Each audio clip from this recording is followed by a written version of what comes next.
El Consejo Potosino de Ciencia y Tecnología y Radio Universidad presentan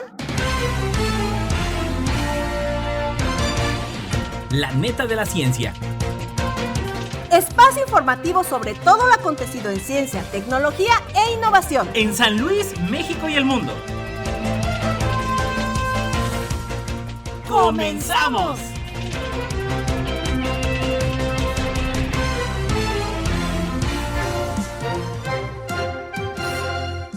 ¿Qué tal? ¿Cómo le va? Muy buenos días, bienvenidos a otra edición más, ya programa 90 de La Neta de la Ciencia, programa del Consejo Potosino de Ciencia y Tecnología. Ya lo sabes, sigue la transmisión a través del Twitter, Instagram y YouTube en @coposit y a través del Facebook como Consejo Potosino de Ciencia y Tecnología. Saludo a los que nos escuchan a través del 88.5 de FM, 1190 de AM, y ya lo sabe, todas las ediciones de La Neta de la Ciencia en Spotify en este año de aniversario de Radio Universidad en su 31º aniversario, y que vengan muchísimos años más. Vámonos con los titulares. Titulares. Presenta Coposit la quinta edición de la revista Tecnodisruptiva. Feria Potosina de Ciencias e Ingenierías 2023. ¿Cómo participar? San Luis Potosí avanzó en prevención de violencia de género. Investigadora del Colsan. Premian alumna de la Universidad Nacional Autónoma de México por crear base de datos sobre variabilidad facial de mexicanos. Investigador del CIMBESTAB gana el premio Arturo Rosenbluth 2022 por trabajo sobre envejecimiento. ¿Para qué es el análisis de información geográfica y análisis espacial? Europa entra en la guerra privada del espacio de la mano de Elon Musk por un belga. Este es el rostro del faraón Ramsés II, diseñado por un programa de reconstrucción facial forense. Las cortes de China ya utilizan inteligencia artificial para resolver casos. Agua de coco y polvo de banano para salvar a la orquídea dama de noche. Microbios únicos habitaban la desaparecida isla del volcán de Tonga. Estudio. Groenlandia registra su temperatura más alta en 1000 años. Minería y madera amenazan a los bosques como la expansión agrícola. Crean mapas en tercera dimensión para caracterizar los distintos tipos de cáncer colorectal. Descubren en Ecuador una rana y la nombran en honor al escritor J.R.R. Tolkien. El cerebro de los cetáceos revela secretos sobre el Alzheimer. ¿Cómo es la SLIM, la estructura del cerebro recién descubierta? El robot Atlas ya es capaz de agarrar y lanzar cosas. Esta esponja marina podría ser clave para tratar el Parkinson.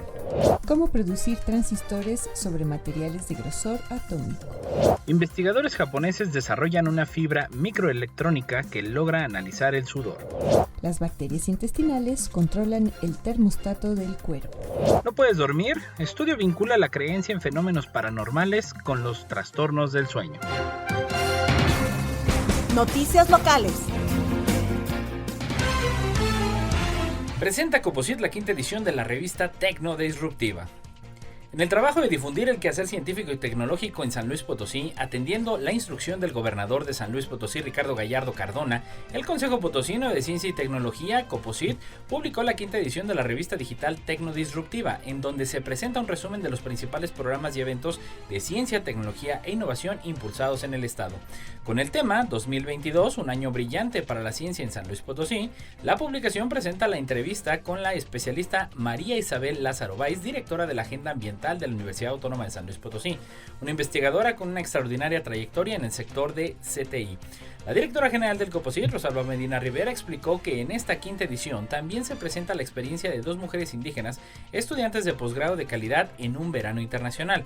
Además, detalló, se da a conocer el Sistema Estatal de Investigadores, la cuarta entrega del Premio Potosino de Ciencia, Tecnología e Innovación, en el que se reconoció por primera vez la divulgación científica, la cuarta Semana Estatal de Ciencia y Tecnología, la cual se realizó en cada región del estado, el primer Foro Estatal del Agua y la realización de Expociencias Nacional, en donde la capital potosina fue la sede de este importante evento, entre otras actividades que se impulsaron a lo largo del 2022.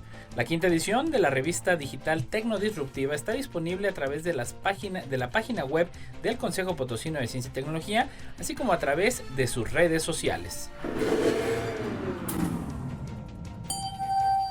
Y en esta neta, la Feria Potosina de Ciencias e Ingenierías 2023. ¿Sabe usted cómo participar? Pues bueno, el Consejo Potosino de Ciencia y Tecnología invita a participar en la segunda edición de la Feria Potosina de Ciencias e Ingenierías 2023. ¿Cómo y cuándo se realizará? Aquí te damos los detalles del encuentro.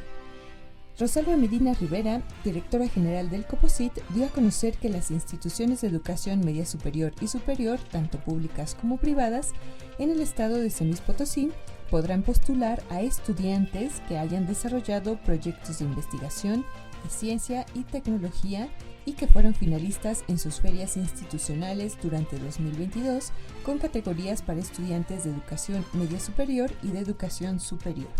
Ahora bien, los proyectos deberán ser originales y se pueden realizar en ciencias con un proceso sistemático y organizado cuyo objetivo sea que a través de actividades intelectuales y experimentales busque incrementar el conocimiento, averiguar datos y proponer soluciones en un área de ingenierías que haga uso sistemático del conocimiento y la investigación encaminada a la producción de materiales, dispositivos, sistemas o métodos, incluyendo el diseño, desarrollo, mejora de prototipos, procesos, productos, servicios o modelos organizativos. La convocatoria de la Feria Potosina estará vigente hasta el 14 de febrero de este año y los proyectos que quieran participar deberán enviarse al correo capacitacion@coposit.gov.mx a partir de la publicación de la convocatoria y hasta, como ya dijimos, las 17 horas del 24 de febrero de este año. Es importante también considerar que, debido a esta fecha de cierre, solo serán considerados los proyectos que hayan sido presentados en tiempo y que cumplan con todos los requisitos que están establecidos en la convocatoria. Finalmente, el COPOSIT informó que los interesados podrán participar en la sesión informativa el 2 de febrero en modalidad virtual. El horario y el registro se dará a conocer a través de las redes sociales del COPOSIT. La convocatoria igualmente está disponible para su consulta en la página web del COPOSIT. San Luis Potosí avanzó en prevención de violencia de género. Investigadora del Colsan. Con el objetivo de llegar a más públicos y fortalecer la divulgación del conocimiento científico y tecnológico, como lo ha instruido el gobernador de San Luis Potosí, Ricardo Gallardo Cardona, en el segmento Agenda del Conocimiento, el Consejo Potosino de Ciencia y Tecnología, COPOSIT, en 9TV, la doctora Oresta López Pérez, investigadora del Colegio de San Luis, habló sobre los avances en materia de prevención e investigación que en San Luis Potosí se han logrado durante los últimos años. La especialista comentó que a través del Laboratorio de Investigación, Género, Interculturalidad y Derechos Humanos del Colsan, se han realizado diagnósticos en al menos 20 municipios de la entidad potosina, donde la Universidad Autónoma de San Luis Potosí ha desarrollado materiales educativos para prevención de la violencia de género. Agregó que actualmente se imparten cursos virtuales para instancias de las unidades de género de diversas dependencias, así como cursos en las escuelas normales de todo el país. Todo esto está disponible en la página web del Colegio de San Luis en https://laboratoriogénero.colsan.edu.mx. Destacó que a pesar de los grandes esfuerzos que se han realizado, aún quedan desafíos en términos de justicia, dado que aún no se han emitido las sentencias de violencia de género en 6 municipios del estado en donde se emitió la alerta de género, tras agregar que el Colsan continuará con su trabajo. La entrevista está disponible a través del canal de YouTube del COPOSIT. Y en nuestra siguiente neta, desde Crónica, la Universidad Nacional Autónoma de México informó que la maestra en Antropología Física Claudia Paulina Cruz Venegas, quien es estudiante de doctorado en el Instituto de Investigaciones Antropológicas, obtuvo el premio Javier Romero Molina en Antropología Física, premio que otorga el Instituto Nacional de Antropología e Historia por la elaboración de una base de datos con modelos de referencia tridimensionales que muestra la variabilidad facial de la población mexicana. En la actualidad, para identificar y efectuar descripción de un individuo, se utilizan atlas basados en fotografías divididos en nariz, boca, labios y otras partes del rostro. Hay que subrayar que por tratarse de documentos con fotografías son bidimensionales. La propuesta de la universitaria ofrece mejoras para la realización de este trabajo. La aportación puede significar un salto en la educación e investigación porque tradicionalmente los estudiantes de antropología física debían realizar atlas fotográficos específicos para restos humanos y esta nueva aproximación permitiría observar detalles más sutiles y específicos del material y ayudar tanto a los antropólogos físicos como a los arqueólogos, así como a otros estudiantes, investigadores y profesionales de diferentes áreas de la salud. La joven universitaria ganó el premio a la mejor tesis de maestría por su trabajo Análisis de la variabilidad facial de la población mexicana con morfometría geométrica tridimensional para identificación forense, la cual fue dirigida por Misha Quinto Sánchez. La investigadora destacó que por el momento las principales herramientas de identificación se basan en descripciones de población de otros continentes, pues fueron elaboradas en Europa. Además, los atlas de la materia originalmente fueron creados en el siglo XVIII mediante la utilización de hombres presos en cárceles. Para su trabajo, la experta revisó información de 1.300 individuos con una técnica llamada morfometría geométrica. Se centró además en la simetría y asimetría del rostro. Con ello, la joven comenzó la creación de la base de datos que puede ser utilizada para identificar a una persona en contextos poblacionales. Investigador del CIMBESTAB gana el premio Arturo Rosenbluth 2022 por trabajo sobre envejecimiento. Estudiantes mexicanos del Tecnológico de Monterrey, del Centro de Investigación y Estudios Avanzados del CIMBESTAB, ganaron 2 premios diferentes por sus aportaciones y desarrollos para el monitoreo de los procesos de envejecimiento y el estudio de posibles tratamientos para retrasar su avance. En el caso del TEC de Monterrey, estudiantes de Ingeniería en Biotecnología del campus Ciudad de México ganaron el del premio IGEM 2022 por desarrollar un biosensor llamado Amigo-H, Inflammatory Monitor of Aging, que detecta niveles de inflamación crónica mediante biomarcadores para monitorear el proceso de envejecimiento. En cuanto al CIMBESTAB, el investigador Ian Alain García Aguirre, graduado del Departamento de Genética y Biología Molecular del CIMBESTAB, ganó el premio Arturo Rosenbluth 2022 por la mejor tesis doctoral por sus estudios sobre retraso del envejecimiento. Gracias a esa línea de investigación, actualmente realiza una estancia postdoctoral en la Universidad de San Luis, Missouri. El proyecto de los estudiantes del TEC de Monterrey es un ensayo de flujo lateral basado en secuencias de ADN o ARN que utiliza muestras de sangre para conocer la concentración de 4 biomarcadores inflamatorios llamados PCR, TNFA, CXLCL9 y el IL-10. Así sirve como un medidor de envejecimiento a través de la inflamación para impactar de manera positiva en la prevención y rumbo de padecimientos degenerativos en etapas tempranas.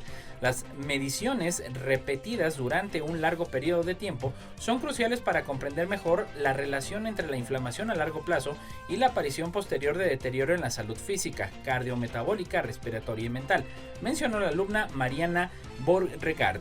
Por su parte, Jimena Rivera agregó que una persona puede tener un proceso de envejecimiento acelerado o desacelerado dependiendo de varios factores como la genética, el medio ambiente y el estilo de vida. Sin embargo, la inflamación crónica juega un papel importante en la mortalidad temprana y en el desarrollo de diversas enfermedades como la diabetes y el cáncer.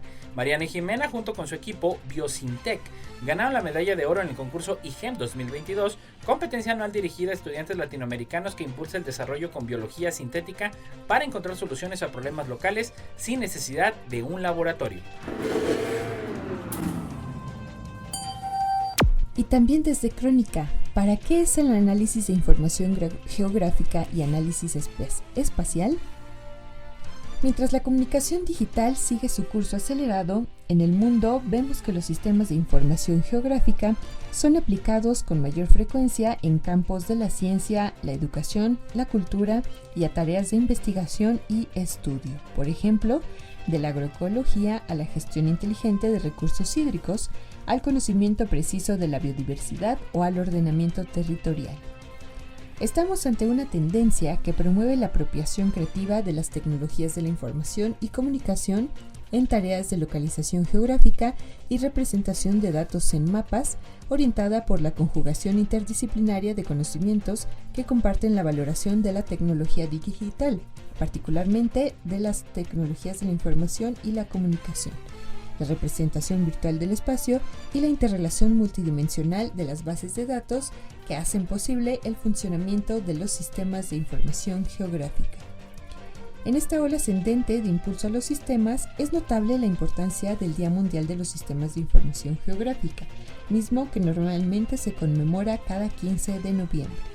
En el Día Mundial de los Sistemas de Información Geográfica es activa la participación de gobiernos locales, estatales y nacionales, así como organizaciones no gubernamentales que aplican estas tecnologías de información, principalmente orientadas al desarrollo humano sostenible, basados en el método científico y herramientas digitales que otorgan certidumbre en momentos en que, por ejemplo, en el mundo hace falta alimento y a la tierra los recursos hídricos y forestales sufren mayor explotación. En dicha experiencia, la incorporación de los sistemas de información geográfica se da en dos escalas. La primera sucede en el perímetro de riego, asociado a la comunidad de regantes encargadas de la gestión de los recursos hídricos, innovando los sistemas de aplicación de agua en parcelas. La segunda escala está constituida por el uso de sensores para el monitoreo digital del sistema de relación suelo-planta-atmósfera, que genera paquetes de información de enorme tamaño con datos georreferenciados, donde se pueden encontrar representadas gracias a la aplicación de los sistemas parcelas, redes de distribución, balsas de riego, estaciones de bombeo, información que ayuda a las comunidades de producción agrícola a tomar decisiones auxiliados por herramientas digitales. Con este movimiento expansivo de los sistemas de información geográfica en todo el mundo, también aumenta la demanda de aprendizajes para la aplicación de estas tecnologías de información y comunicación, sobre todo en los sectores académicos y educativos que construyen sus estudios con referencias geográficas contenidas en bases de datos. Europa entra en la guerra privada del espacio de la mano de Elon Musk, belga. El nuevo pulso por el control comercial del espacio, encarnado por empresarios como Elon Musk o Jeff Bezos, llega a Europa de la mano del belga Benoit Dekker, que aspira a convertir a su empresa en la mayor fábrica de satélites del continente y ofrecer a la Unión Europea su ansiada autonomía estratégica. Con tan solo 36 años y después de trabajar para la NASA en Estados Unidos y luego para la Agencia Espacial Europea, Benoit Dekker dirige Aerospace Lab, su propia compañía de satélites que fundó en 2017 porque, según comenta en una entrevista con EFE, se aburría de que las agencias gubernamentales todo fuese demasiado lento. Cuando empiezas un nuevo proyecto en las agencias públicas, debes tener apoyo político y necesitas tiempo para conseguir financiamiento hasta que todo se resuelva, y habitualmente requiere entre 5 y 15 años para terminar tu satélite, afirma Dekker al acabar una visita con EFE a la fábrica de su empresa en la ciudad belga de Louvain-la-Neuve. En cambio, este empresario explica que con las compañías comerciales es posible completar todo el proceso en 6 meses o un año, ya que una vez tienes el dinero puedes ir rápido porque tú tomas la decisión, asegura. No obstante, reconoce la importancia de las agencias espaciales públicas a la hora de desarrollar proyectos de investigación que requieren mucha inversión. Creo que nos necesitamos ambos. Las agencias van allí donde no hay un propósito comercial, como por ejemplo enviar gente o robots a Marte. Tú no puedes ganar dinero haciendo esto, es ciencia pura y debe ser financiado por las agencias, sostiene. Dekker pertenece a una industria en auge conocida como el nuevo espacio, un sector privado emergente a nivel global que abarca empresas que desarrollan tecnologías aeroespaciales más económicas como SpaceX de Musk y Blue Origin de Bezos. Aunque les reconoce como pioneros dentro de su sector, el fundador de Aerospace Lab dice no sentirse del todo identificado con estas personalidades. Somos mucho más pequeños que ellos y creo que también menos locos, ironiza. Space Lab fabrica satélites para venderlos tanto a otras empresas e instituciones como para su propia compañía. Con ellos recaba y comercializa datos e imágenes sobre infinidad de temas como meteorología, agricultura y control de infraestructuras críticas, entre otros, y ofrece servicios de comunicación y recursos que, por ejemplo, pueden ser usados en campos sensibles para la defensa y la seguridad. Y bueno, nuestra siguiente nota se relaciona con una de las aplicaciones de la tecnología para comprender nuestra historia y qué es lo que pasó pues antes de muchos siglos. Y es que un grupo de investigadores británico-egipcio ha dado a conocer la reconstrucción digital más detallada del rostro del reconocido faraón egipcio Ramsés II, quien reinó el antiguo Egipto durante 66 años entre 1279 a.C. y el 1213 a.C. La momia del faraón Ramsés II, descubierta en 1881 en Luxor, al sur de Egipto, Es una de las mejores conservadas y actualmente se encuentra en el Museo Nacional de la Civilización Egipcia en El Cairo.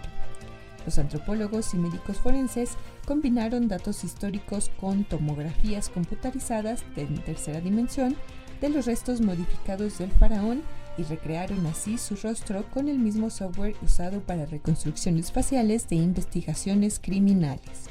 De esta forma, obtuvieron como resultado un rostro que revela rasgos faciales de una nariz ancha y aguileña, una cara alargada, la mandíbula cuadrada, los ojos relativamente juntos o una boca ancha con un labio superior más delgado. A más de 3.200 años de su muerte, los científicos reconstruyeron dos versiones.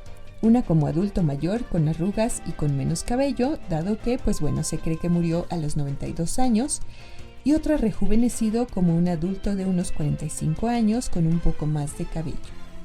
Para esta última versión, se usó una técnica de regresión de edad tridimensional. Caroline Wilkinson, antropóloga forense y directora de FaceLab de la Universidad John Moores de Liverpool, dijo a Life Science que llevaron a cabo un proceso de regresión de edad tridimensional para eliminar algunos signos de envejecimiento con el fin de representarlo en su mediana edad, en la cima de su poder. Otro de los factores destacados en la nueva regresión facial del faraón son las puntas rojas que posee en su cabello y el tono de su piel. En el antiguo Egipto, el cabello rojo era calificado como un rasgo divino, temido y respetado. No está claro si el faraón imponía su liderazgo por tener cabello rojo, pero lo cierto es que el color del cabello de la reconstrucción fue basado en la evidencia de estudios microscópicos de los mechones de Ramsés II y de otras momias similares. El equipo de investigación antropológico forense se encuentra ahora trabajando con técnicas similares en la reconstrucción del rostro del rey Tutankamón. Pues qué interesante noticia, ya se imaginó usted el rostro del faraón, pues esperemos poderlo ver pronto también, el de el faraón Tutankamón. Las cortes de China ya utilizan inteligencia artificial para resolver casos.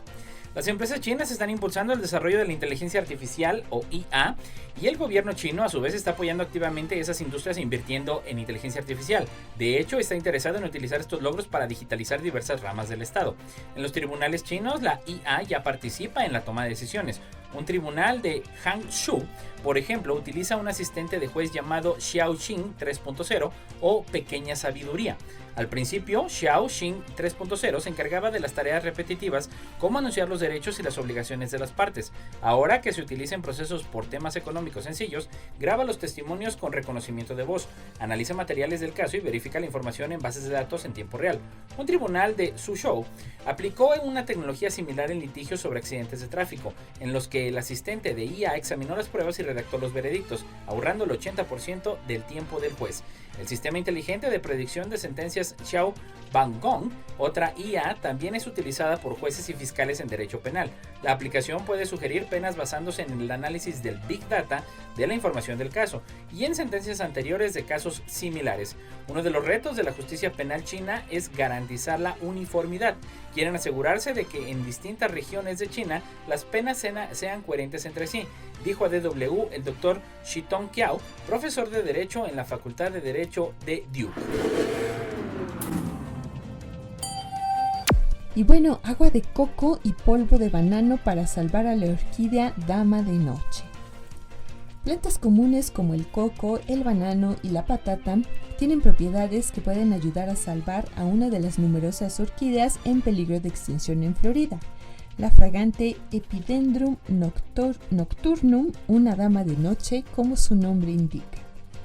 Según información de la Estatal Universidad de Florida, este estado sureño es muy rico en orquídeas, con al menos unas 106 especies nativas, pero 58 están en peligro de desaparecer, entre ellas la dama nocturna. Amir Kodem Sahden, un especialista en horticultura de la privada Florida International University, que ha dirigido una investigación para ayudar a salvar a la Epidendrum nocturnum, ha dicho que la escasez de plantas, que en el caso de las orquídeas de Florida, obedece tanto a una pérdida de hábitat y la depredación como al cambio climático, como principales factores, pues solo se puede combatir propagándolas.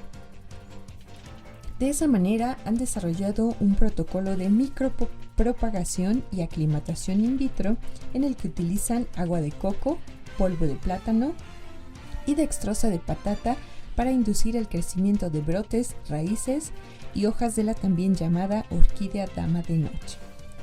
El protocolo que han desarrollado puede ser utilizado por jardines botánicos y viveros que quieran cultivar la flor, una orquídea de flores blancas que perfuma las noches con su fragancia cítrica y tiene su hábitat natural en México, América Central y Venezuela, además del sur de Florida. Sobre las causas de que tantas orquídeas nativas de la Florida estén en peligro, el investigador principal del Laboratorio de Conservación y Horticultura Sostenible de la universidad declara que una importante causa es que su hábitat se está haciendo cada vez más inseguro. Una de esas orquídeas floridanas en peligro es la rara orquídea fantasma, popularizada en el libro de Susan Orlean, El dragón de orquídeas, y la adaptación cinematográfica protagonizada por Meryl Streep y Nicolas Cage. En 2022, 3 organizaciones ambientalistas solicitaron la protección federal de esa especie, de la que solo quedan unas 1.500 plantas en este estado y Cuba, donde también se da naturalmente. No importa en qué parte del mundo estés, recuerda sintonizarnos en la web radioytelevisión.uaslp.mx. Y bueno, nuevamente el cambio climático y las consecuencias a nivel mundial. Según un estudio, Groenlandia registra su temperatura más alta en 1000 años. Las temperaturas en algunas zonas de Groenlandia son más cálidas de lo que han registrado en 1000 años, según declaró el coautor del estudio que reconstruyó las condiciones mediante perforaciones profundas en la capa de hielo. Perforando la capa de hielo para recuperar muestras de nieve y hielo de hace cientos de años, los científicos pudieron reconstruir las temperaturas del norte y del centro de Groenlandia desde el año 1000 hasta 2011. Sus resultados, publicados en la revista científica Nature, muestran que el calentamiento registrado en la década de 2001 y 2011 supera prácticamente con certeza el rango de la variabilidad de la temperatura preindustrial en el último milenio. Durante esa década, la temperatura fue en promedio 1.5 grados centígrados más cálida que en el siglo XX, según este estudio. El deshielo de la capa de hielo de Groenlandia ya está provocando la subida del nivel del mar, amenazando a millones de personas que viven a lo largo de las costas y que podrían encontrarse bajo el agua en las próximas décadas o siglos. Al margen, la capa de hielo es actualmente el principal factor de aumento de los océanos de la Tierra, según la NASA, y la región ártica se calienta a un ritmo más rápido que el resto del planeta. En un informe histórico de 2021 sobre la ciencia del clima, el Grupo Intergubernamental de Expertos sobre el Cambio Climático afirmó que la capa de hielo de Groenlandia contribuiría hasta 18 centímetros a la subida del nivel del mar en 2100 bajo el escenario de emisiones más elevado.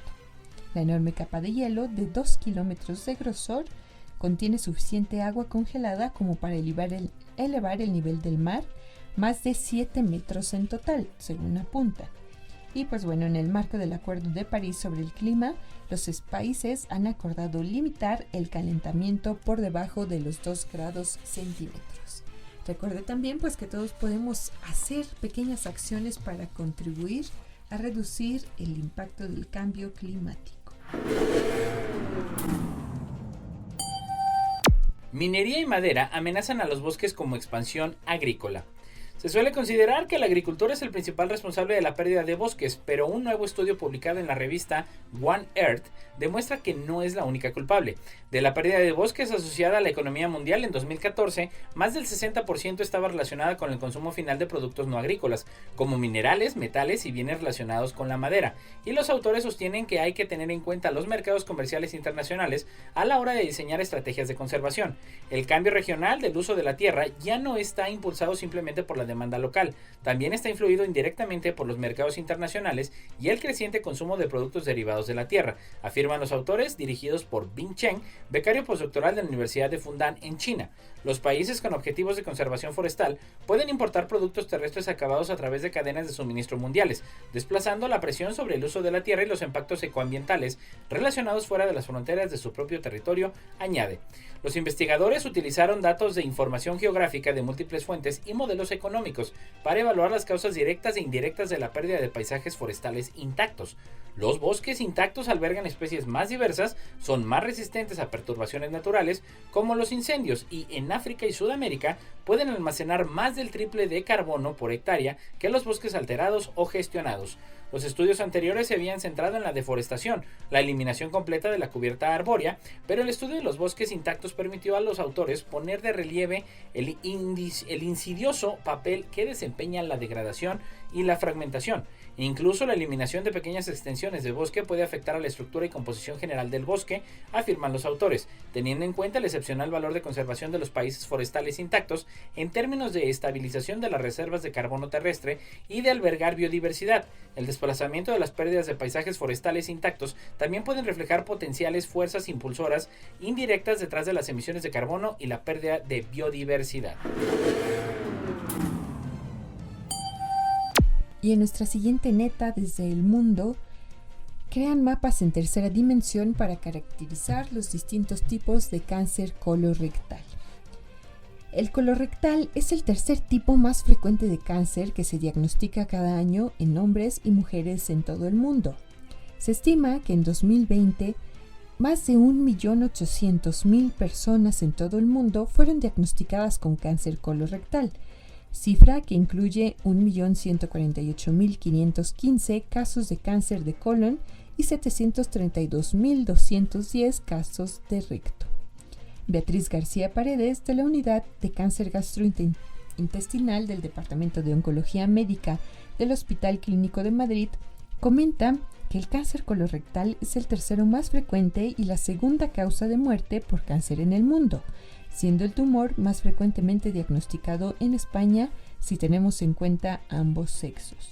Por lo tanto, representa un importante problema de salud mundial, a pesar de que en las últimas 2 décadas ha habido notables avances en el conocimiento de la biología molecular de estos tumores con impacto en la supervivencia de los pacientes, aún queda mucho camino por recorrer. Efectivamente, los avances se han reflejado tanto en el ámbito médico, con el desarrollo de innovadoras terapias, como en el diagnóstico, con la metodología poco invasiva que permite visualizar el tracto digestivo inferior y previniendo con los programas de cribado de sangre en heces y estudios con colonoscopía. Ambos procedimientos han favorecido la detección de las lesiones en fases tempranas y por tanto que las actuaciones médicas puedan alcanzar elevadas tasas de éxito. Pero en la mayoría de los casos, las decisiones terapéuticas para pacientes individuales aún no se guían en gran medida por los datos de la histología tradicional.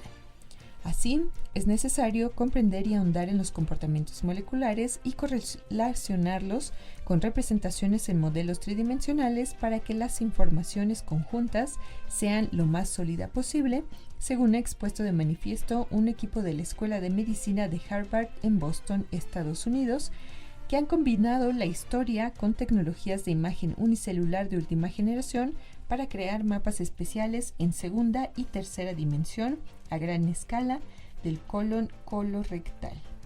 cáncer colorectal. Una noticia muy positiva porque las altas de diferentes tipos de cáncer que estarán disponibles gratuitamente para la comunidad científica como parte de la red de Atlas de Tumores Humanos del Instituto Nacional del Cáncer de Estados Unidos. Descubren en Ecuador una rana y la nombran en honor al escritor J.R.R. Tolkien. Por F.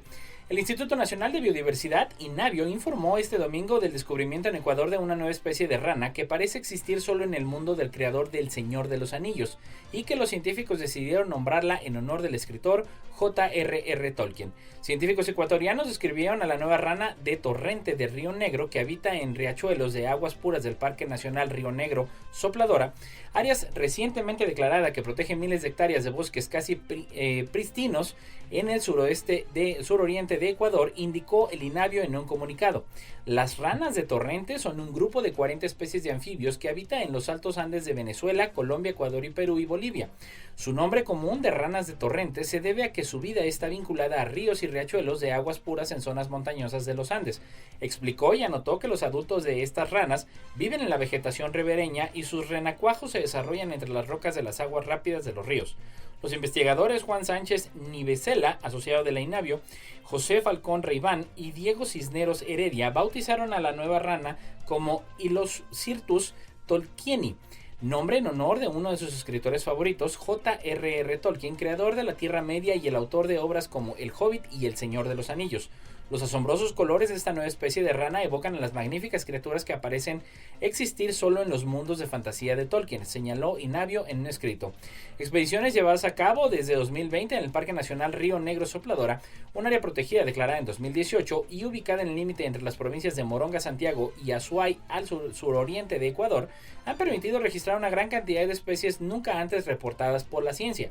Durante semanas estuvimos explorando diferentes áreas del Parque Nacional Río Negro Sopladora, caminando desde pastizales de páramo a 3.100 metros de elevación hasta bosques de 1.000 metros, señaló Sánchez Nivesela, investigador asociado del Museo de Zoología de la Universidad San Francisco de Quito, del INABIO, coautor del estudio, y de la Universidad Nacional de Colombia.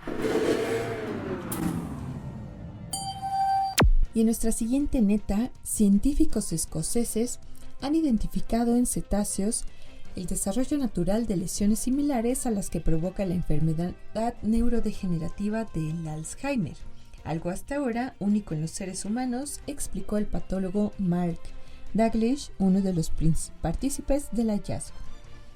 A partir de autopsias a delfines de edad avanzada que han aparecido varados en las costas de Escocia, los investigadores creen haber descubierto una clave para explicar su desorientación y aspiran a utilizar el hallazgo para avanzar en la comprensión de la enfermedad en humanos. Precavido, el especialista que se encargó del análisis post-mortem de los cetáceos detalla que todavía no se puede afirmar que los animales padecieran la enfermedad, dado que además de las pruebas físicas es necesario demostrar deficiencias cognitivas, algo que solo se puede estudiar en vida. La mejor oportunidad para ello, argumenta, es el estudio cognitivo de aquellos que están en cautividad o en un zoológico, porque sus cuidadores saben cuando los animales tienen algún cambio en su comportamiento, sus hábitos o sus respuestas.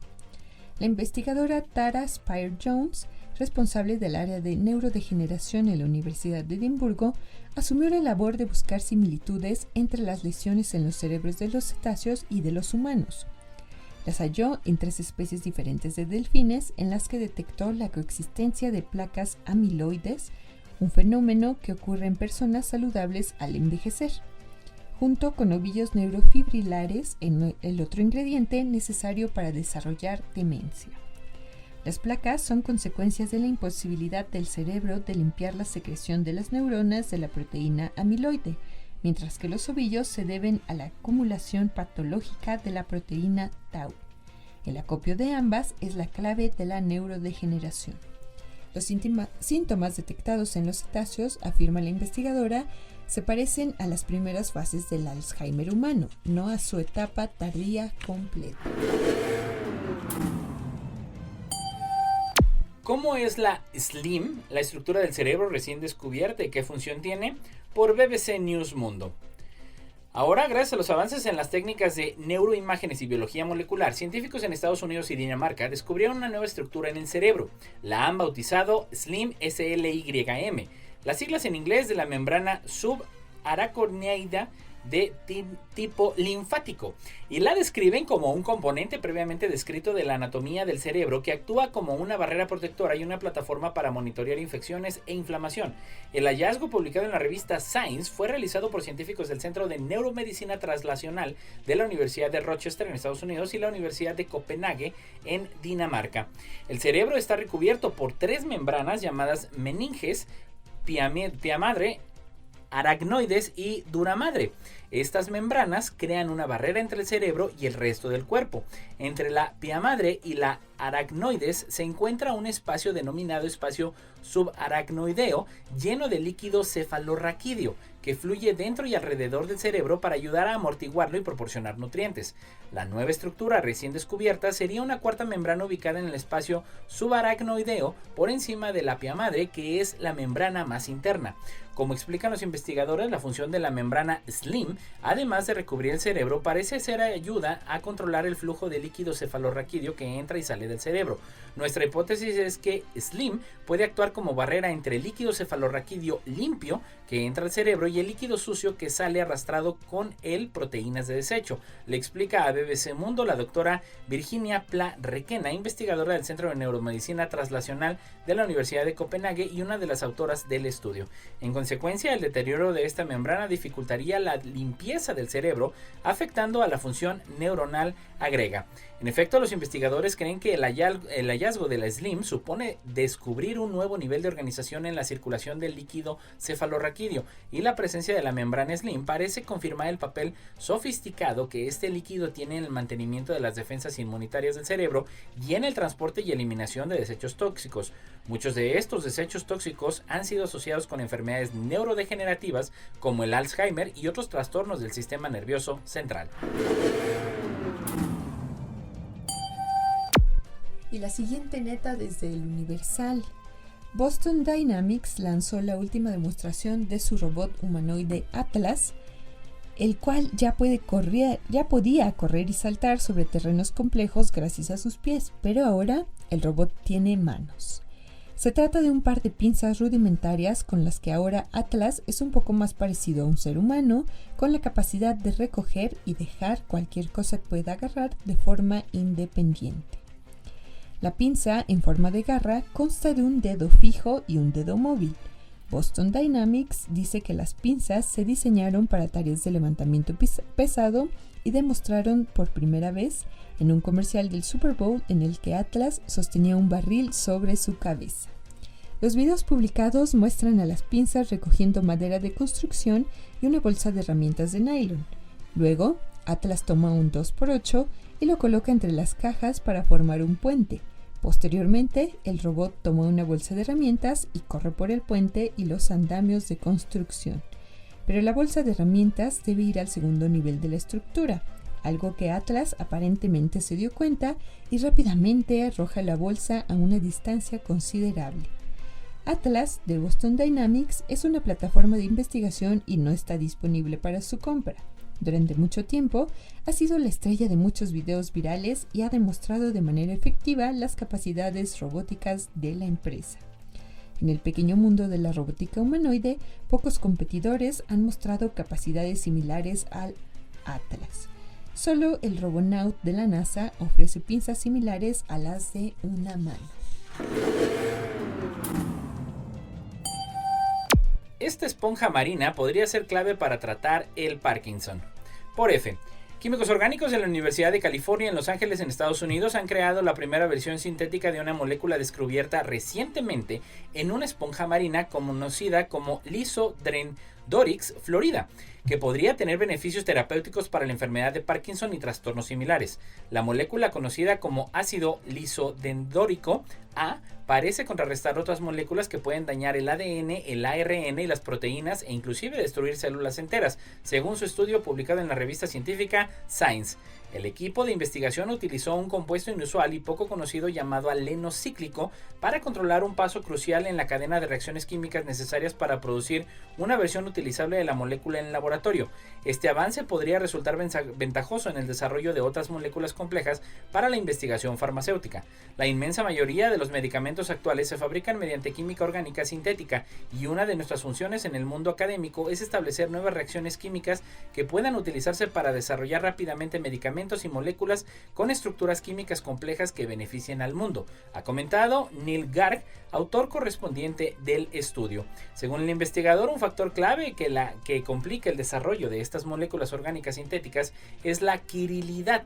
Muchas moléculas, entre ellas el ácido lisondendórico A, pueden existir en dos formas distintas que son químicamente idénticas, pero que son imágenes tridimensionales especulares de una de la otra, como una mano derecha y otra izquierda. Cada versión se conoce como enantiómero. Cuando se utiliza en productos farmacéuticos, un enantiómero de una molécula puede tener efectos terapéuticos beneficiosos, mientras que el otro puede no hacer nada en absoluto o incluso resultar peligroso. Por desgracia, la creación de moléculas orgánicas en el laboratorio suele producir una mezcla de ambos enantiómeros, y eliminar o invertir químicamente los enantiómeros no deseados añade dificultades, costes y retrasos al proceso. Para hacer frente a este reto y producir de forma rápida y eficaz solo el enantiómero del ácido lisondendórico, que se encuentra casi exclusivamente en la naturaleza, Garg y su equipo emplearon alenos cíclidos como intermedio en su proceso de reacción de 12 pasos, descubiertos por primera vez en la década de 1960. Estos compuestos altamente reactivos nunca antes se habían utilizado para fabricar moléculas de tal complejidad. Y bueno, ¿cómo producir transistores sobre materiales de grosor atómico? Ingenieros del MIT han desarrollado un método para que los fabricantes de chips produzcan transistores más pequeños a partir de materiales en segunda dimensión, cultivándolos en obleas de silicio y otros materiales. De acuerdo con la ley de Moore, el número de transistores en un microchip se ha duplicado cada año desde la década de 1960, pero se prevé que esta trayectoria se estanque pronto porque el silicio, la espina dorsal de los transistores modernos, pierde sus propiedades eléctricas en cuanto los dispositivos fabricados con este material descienden por debajo de cierto tamaño. Como alternativa, se desarrollan los materiales 2D, delicadas láminas bidimensionales de cristales perfectos tan finos como un átomo. A escala nanométrica, los materiales 2D pueden conducir electrones con mucha más eficacia que el silicio. Por ello, la búsqueda de materiales para transistores de nueva generación se ha centrado en los materiales 2D como posibles sucesores del silicio. Pero antes de que la industria electrónica pueda hacer la transición a los materiales 2D, los científicos tienen que encontrar una forma de diseñar los materiales en obleas de silicio estándar y conservar su forma cristalina perfecta. Los ingenieros del MIT han dado solución a este reto con un método de crecimiento monocristalino no epitaxial, que el equipo utilizó por primera vez para cultivar materiales 2D puros y sin defectos en obleas industriales de silicio. Con su método, el equipo fabricó un sencillo transistor funcional a partir de un tipo de materiales 2D llamados dicalcogenuros, de metales de transición o TMT, conocidos por conducir la electricidad mejor que el silicio a escalas nanométricas. Investigadores japoneses desarrollan una fibra microelectrónica que logra analizar el sudor. Por InfoSalud y Europa Press, investigadores del Instituto de Investigación Fronteriza de Ciencias Interdisciplinares de la Universidad de Tohoku, en Japón, han creado una fibra microelectrónica con parámetros microscópicos que es capaz de analizar electrolitos y metabolitos en el sudor. Para producir la fibra, el grupo aprovechó el proceso de estirado térmico en el que se aplica calor para extraer la fibra microestructurada de su preforma macroscópica. El equipo también diseñó dos electrodos de detección de sodio y ácido úrico en la superficie longitudinal de la fibra. Aunque la fotolitografía y la tecnología de impresión convencionales han permitido la electrónica portátil, hacerlo a menudo implica colocar parches electrónicos bastante rígidos en telas existentes o directamente sobre la piel, lo que lleva a cubrir solo una pequeña área del cuerpo. En este sentido, los expertos creen que la fibra podría conducir a prendas inteligentes a base de fibra que brinden una mayor versatilidad en las funciones, áreas de detección más grandes y mayor comodidad. El equipo cree que su tejido inteligente desarrollado podría revolucionar las industrias textil y de la salud, beneficiando a la sociedad humana en general. Y casi para despedirnos, esta siguiente neta: las bacterias intestinales controlan el termostato del cuerpo. Un estudio de la Facultad de Medicina de la Universidad de Michigan en Estados Unidos ha apuntado al microbioma intestinal como posible regulador de la temperatura corporal, tanto en estados de salud como durante infecciones potencialmente mortales. Lo que se considera temperatura corporal normal varía de una persona a otra, pero en general, la temperatura basal media del cuerpo humano ha disminuido desde la década de 1860 por razones desconocidas. La investigación, publicada en la revista científica American Journal of Respiratory and Critical Care Medicine, utilizó datos de historiales médicos de pacientes hospitalizados por sepsis y experimentos con ratones para examinar la interacción entre la mezcla de bacterias que residen en el intestino, la fluctuación de la temperatura y los resultados en materia de salud. La sepsis, que es la respuesta del organismo a una infección potencialmente mortal, puede provocar cambios drásticos en la temperatura corporal, cuya trayectoria está relacionada con la mortalidad. Trabajos anteriores han demostrado que los pacientes hospitalizados con sepsis varían mucho en sus respuestas a la temperatura, y esta variación predice su supervivencia. Sin embargo, las causas de esta variación de temperatura, tanto en la sepsis como en la salud, han permanecido desconocidas. Sabemos que la respuesta de la temperatura es importante en la sepsis, porque predice en gran medida quién vive y quién muere. Pero lo que no sabemos es qué impulsa esta variación y si puede modificarse para ayudar a los pacientes, según ha detallado Robert Dixon, otro de los líderes de la investigación. Para intentar comprender la causa de esta variación, el equipo analizó hisopos rectales de 116 pacientes ingresados en el hospital.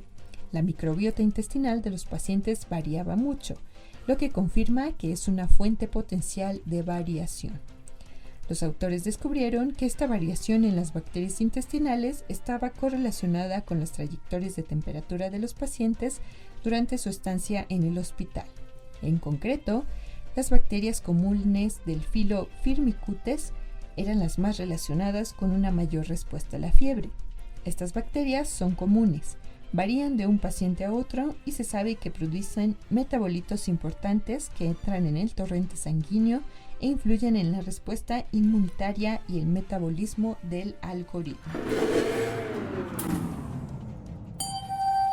¿No puede dormir? Estudio vincula la creencia en fenómenos paranormales con los trastornos del sueño, por DW.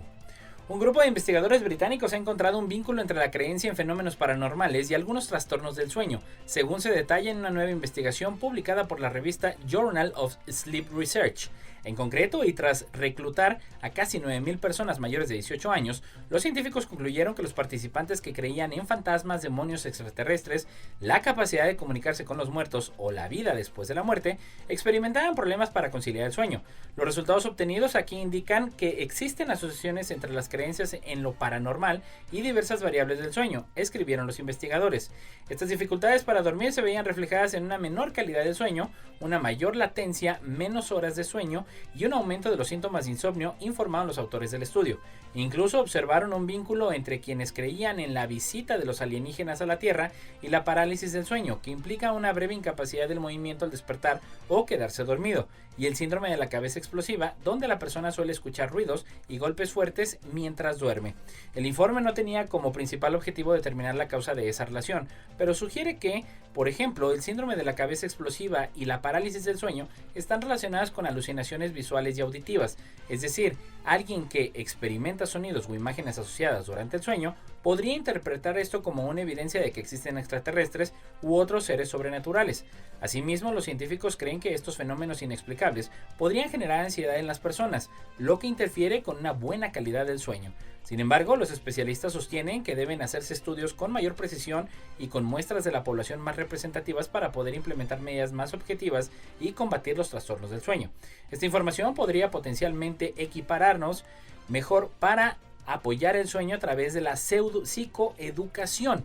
Es posible que los mecanismos subyacentes a estas asociaciones sean complejos y deban estudiarse más a fondo para comprender por qué las personas a veces informan de cosas raras que pasan por la noche, concluyeron los autores. Y bueno, eso es todo por el día de hoy en la neta de la ciencia. Ya lo sabe, cada jueves en punto de las 11 de la mañana, solo aquí por Radio Universidad, a través de las redes sociales del Coposit. Gracias a Lalo Carrillo, como cada jueves. Nos escuchamos la próxima semana. Esto fue